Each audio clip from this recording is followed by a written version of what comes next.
It's Thursday, April 12th, 2012. I'm Bridget Carey on CNET.com, and it's time to get loaded.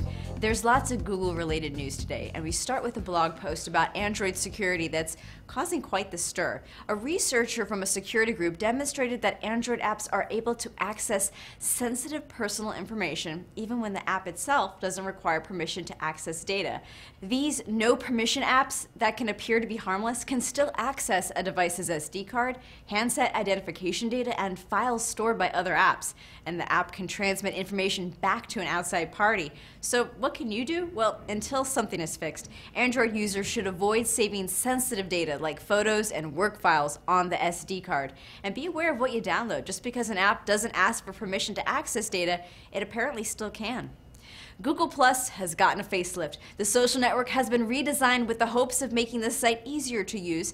The navigation bar moved from the top to the left. It's customizable, and photos posted will show up larger on the page.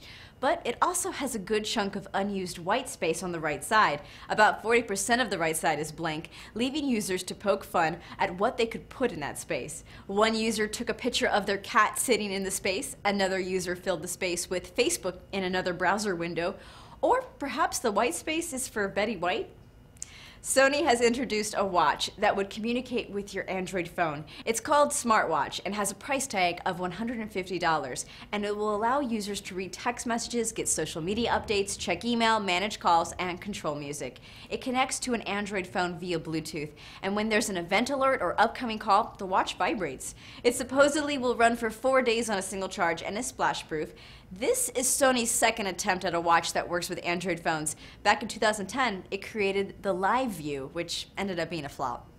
And we end today's show with a big announcement. This will be the final episode of Loaded, but don't you fret, because in the next few days I'm coming back with a brand new daily tech news show. It's called CNET Update, and it'll be available 5 days a week. You'll still get a quick breakdown of the biggest news in tech, but it'll be delivered every afternoon in a new format. We'll tell you the developing stories we're watching, as well as emerging trends and new apps to check out. When you visit CNET.com, you'll find the CNET Update in a new interactive video player that will give you links to more information on each story. We thank you for watching Loaded all these years, and we can't wait to show you what's in store. From CNET's New York studio, I'm Bridget Carey, and you've just been loaded.